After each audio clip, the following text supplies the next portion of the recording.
2025 SLST 9, 10, 11, 12 new update রয়েছে এই ভিডিওতে। ভিডিওটা মন দিয়ে দেখো, আশা করি অনেক প্রশ্নের উত্তর পেয়ে যাবে।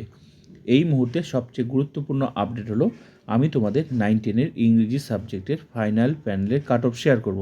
100-র মধ্যে তোমাকে টোটাল কত মার্কস পেতে হবে, মানে ডেমো এবং ইন্টারভিউ মিলে। ওইদিকেও তোমার ওএমআর পুরোটা স্কোরটা তুমি হিসাব করবে। ওএমআর, এডুকেশন কোয়ালিফিকেশান, এক্সপিরিয়েন্স, আর এদিকে ডেমো ইন্টারভিউ মিলে টোটাল কত মার্কস পেলে তোমার নামটা ফাইনাল প্যানেলে থাকবে। প্রত্যেকটা ক্যাটাগরি, সেটা UR, OBC A, OBC B, SC, ST, EWS, প্রত্যেকটা ক্যাটাগরির। আর আমি তোমাদের এটাও বলবো তোমার ইন্টারভিউ অ্যান্ড ডেমো মিলে কত মার্কস পেতে হবে, আর টোটাল স্কোর কত সম্ভাব্য নামবে প্রত্যেকটা ক্যাটাগরি সেটাও বলবো। সঙ্গে তোমার ইন্টারভিউতে কত মার্কস পেতে হবে সেটাও আমি তোমাদের বলবো। পেলে ফাইনাল প্যানেলে তোমার নামটা থাকবে। আর ফাইনাল প্যানেল নাম রাখা মানেই তোমার হচ্ছে চাকরি কনফার্ম। তো 11, 12-এ যারা চাকরি পাওনি, চিন্তার কোনো কারণ নেই। যদি তুমি 9, 10-এ পেয়ে থাকো, মানে ডাক পেয়ে থাকো, অবশ্যই তোমার ওখানে চাকরি হবে। তো কীভাবে হবে সেটাও আমি তোমাদের বলবো এই ভিডিওতে। তো চলো শুরু করা যাক। আর সোশ্যাল মিডিয়ার কোনো নেগেটিভ খবর একদম কার নয়, কোনো গুজবে কার নয়। নিজের কাজে ফোকাস করো, ঠিক আছে? চাকরি তোমার হবেই। পরীক্ষাটা সুপ্রিম কোর্টের নির্দেশে। আর একটা কথা বলে রাখি, এই পরীক্ষা কোনো সাধারণ পরীক্ষা নয় যে ইচ্ছা হলো আবার বাদ দে, ইচ্ছা হলো আবার ক্যান্সেল করে দে। এটা সাধারণ পরীক্ষা নয়। কারণ এখানে 2016 চাকরি হারারা রয়েছে। 10 বছর আগের পরীক্ষা ক্যান্সেল করে তারপর এটা পরীক্ষা ব্যবস্থা। তত সহজ নয় এটা, হ্যাঁ। তো চলো শুরু করা যাক। দেখো, ইউআর আনরিজার্ভ সম্ভাব্য কাট অফ হচ্ছে মেল ফিমেলের সম্ভাব্য কাট অফ হচ্ছে 87 সম্ভাব্য 100-র মধ্যে নামার সম্ভাবনা রয়েছে।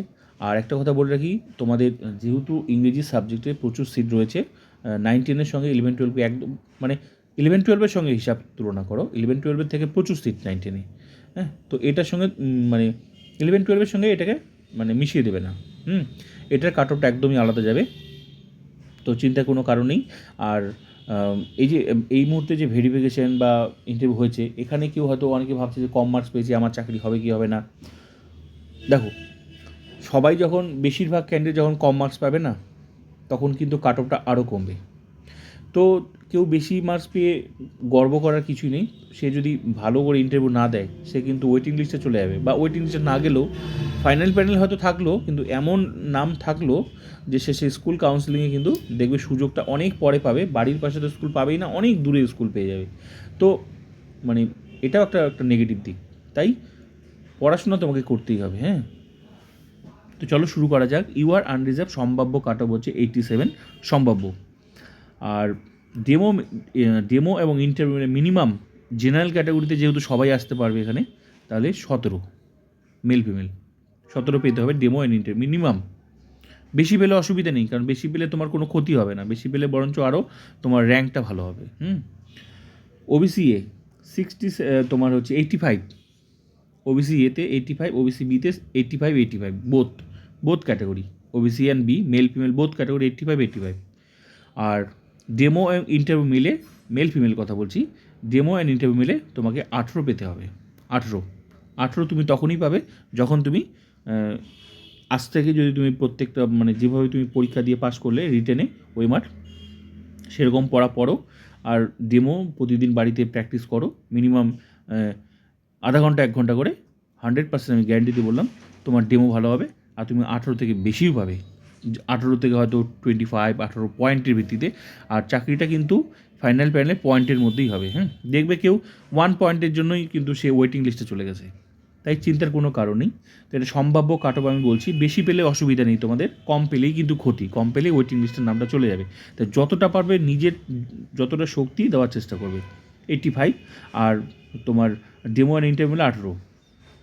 এসসি এটা হচ্ছে 83 সম্ভাব্য cut off, demo and interview 18, male female both. আর এসটি এটা হচ্ছে মেল ফিমেল টোটাল 100-র মধ্যে 71, আর ডেমো অ্যান্ড ইন্টারভিউ মিলে 17। ইডাব্লিউএস মেল ফিমেল হচ্ছে তোমার 56 সম্ভাব্য কাট অফ, আর ডেমো অ্যান্ড ইন্টারভিউ 17। পুরো কাট অফটা আমি শেয়ার করলাম, সঙ্গে মিনিমাম 17 পেতে হবে ইডাব্লিউএসে। আর এসটিতে মিনিমাম হচ্ছে তোমার 17 পেতে হবে, এসসিতে মিনিমাম 18 পেতে হবে, ওবিসিতে 18 পেতে হবে ডেমো ইন্টারভিউ মিলে, ওবিসি এতেও 18 পেতে হবে, আর ইউআরএ হচ্ছে মিনিমাম 17 পেতে হবে, সম্ভাব্য কাট অফ। দেখো বেশি পেলে কোনো অসুবিধা নেই, বেশি পেলে বরঞ্চ তোমার জায়গাটা আরও পাকাপোক্ত হবে, র্যাঙ্কটা আরও ভালো হবে। হ্যাঁ, স্কুল চুজের ক্ষেত্রে দেখবে অনেক আগে সুযোগ পাবে, বাড়ির পাশে স্কুলটা তুমি পেয়ে যেতে পারো। তাই ডেমোটা ভালো করে দাও, তোমার যতই কম মার্কস থাকুক না কেন তোমার চাকরি কিন্তু পাকা হবে। তাই ভয়ের কিচ্ছু নেই, বাড়িতে নিজের মতো পড়াশোনা করো, যেভাবে পড়াশোনা করে পরীক্ষা পাস করো সেরকমই পড়াশোনা করো, চাকরি তোমার হবেই। আর অবশ্যই একটা লাইক করবে, কমেন্ট করবে, আর নতুন হলে চ্যানেলটি সাবস্ক্রাইব করবে, শেয়ার করবে।